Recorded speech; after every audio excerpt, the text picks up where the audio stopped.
Hey guys, and welcome back to my channel. In today's video I'm taking you back to where my garden started from. If you remember, I had nothing in that garden. It was all looking boring and sad. The grass was almost dead, and I carried that shed back and I started small DIYs and decoration and ideas. So let's continue now.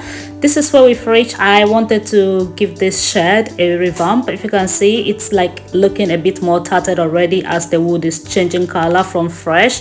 So I decided to go in with a black. If you look at my garden, is so small. So what I did first was I painted some of the fence. You can see the back, which I painted last year, and this year I'm going to continue with both sides, but I'm doing the shed first. So I decided to paint this shed black.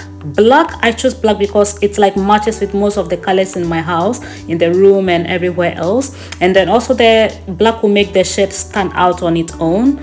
Don't worry, I know the garden is a bit small and I'm painting black. Yeah, it doesn't make sense, but when I finish, you know what I'm talking about. So painting this black has made the shed look really nice and stand out. And then the fence around is a bit like, you know, white or cream. Yeah, it's cream I used. So you can see the difference is now coming out.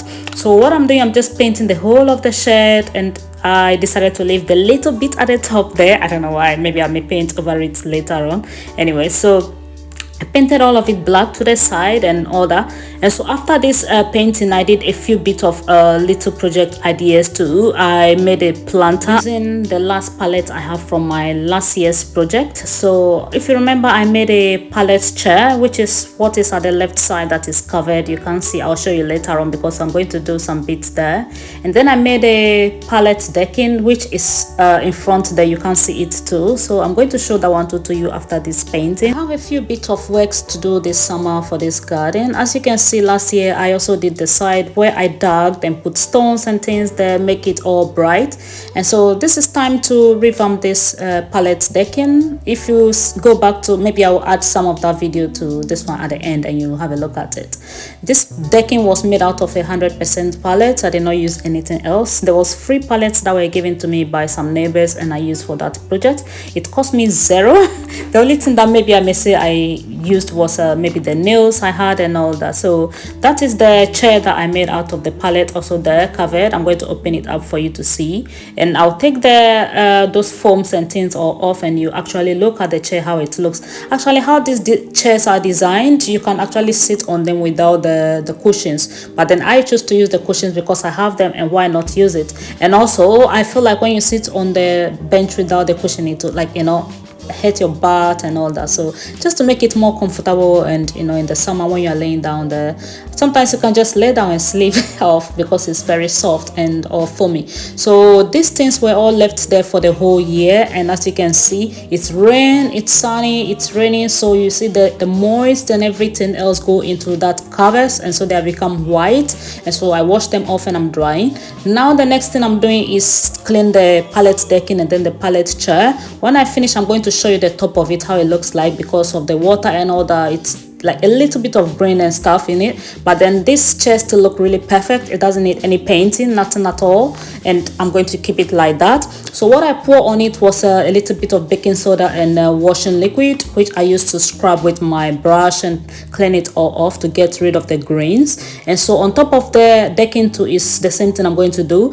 When I show it, you see there is a bit of like greenish to the side of it, yeah, where the brush is, or any place that I cleaned there, that you can see like green and stuff all over there. So that's what I'm trying to get rid of. I'm just brushing all through and then wash over with water, let it dry. I'm going to give it a little bit touch of paint from the one that I had from last year. I'm going to use that to just paint a bit of the places that I need to do, not all of the palette decking that need painting, just a little bit of touch-ups, that's all. And yes, if anyone is wondering, this pallet decking has held up so well. It's still looking really good, just perfect as I left it when I did it last year. I think it's been almost a year and some few months now. And the chair was also made around the same time, and you can see everything that looks so perfect, and it will last as long as possible that I keep it, especially when you cover them all away from the, you know, winter, cold, rain and sun and all that. So these are just some bits of ideas for you, especially when you have deckings and all that. In summer, you know that you have to wash them all, like, you know, revamp them, make the whole place look a bit more bright and clean. I'm going to show the side of the pallet decking, how it looks, the place I've not painted yet. So this side going there, you see I've not painted those yet, I've not like touch up, and this other side I have. So you see that they look better. The ones that I haven't done, they look, you can see the difference between them. That's what I mean. So that is how the pallet chair also look. It looks still perfect. All you can see is those lines of green and stuff that were coming out of it because of the weather. And so this is all almost done. Just bringing my chairs back. This is how my summer is like always set up there. Like when you are warm inside, you go and sit outside and just relax, fresh. So just putting the cushions back. Looking at it, really, as I keep saying, you really don't need that cushion, but sometimes just to soften up, you know, where you sit and make you more comfortable. That's why I put those cushions. And those cushions, I made those covers myself and put on it. They were free from somewhere, and I made all that myself. And I'm so proud how far this small garden has come. You can imagine from the first video where, you know, it's a very small space. Anyway, finished with all that. Now let's go to the next step. This is another bigger one for me. Since I moved to this house, the size of my garden has been so limited, so I've been thinking of planting some, you know, like small trees and stuff, but then I have no idea where to start from. So this time I decided to use the last of the pallets I have. This were from last year, which I wanted to use, but I couldn't use it. So after that, I'm going to feed this plant with a little bit of nutrients, like fill it up with fertilizers and little bit of seeds to make it, you know, give it a little bit more of a life. What is wrong is when you stand at the window at the top of the building, you see that the grass is like a bit brownish inside. That's why I did that. So when we come back to those pallets that I took apart, this is what I'm going to create with them. I'm making a planter. I'm going to create 2 planters using this nail to hold them together, and my hammer and my saw. That is the only tools I'm going to use for this project. And when I make this planter, I'm going to put it at the top there where those kind of red tops are with those little trees. I'm going to put it there.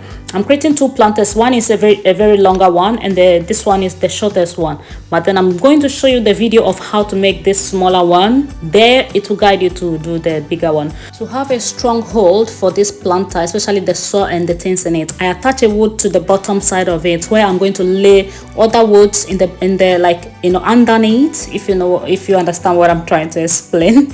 Yeah, to hold the saw in place properly. So those are the sides of the wood that I'm attaching, the short ones that I'm attaching. That is the width of the planter that I'm going to create. And so this planter, I decided to create it to be like a little bit more deep.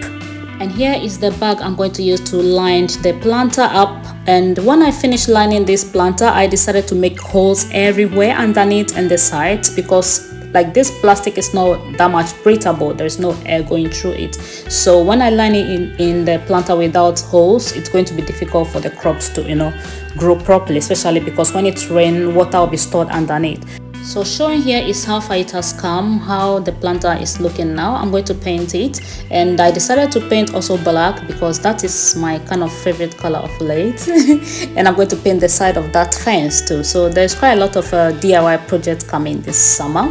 Also, this planter is the one in which I'm going to grow my little crops like vegetables and stuff, because this one is going to sit like underneath my kitchen window, which is not like a big space, but the one at the top there is kind of a longer space. So I'm going to put the longer planter there. So all finished with it, I'm going to try it here and see. It doesn't fit there because it's too small, so I'm going to put it right here. This is where I'm talking about, the space left here. And I put these crops into it about 2 weeks ago, and look at how much they flourished. Really nice. And this is the longer one. Thank you for watching today's video. I hope these small gardens DIY ideas will help you through your garden too and enjoy your summer.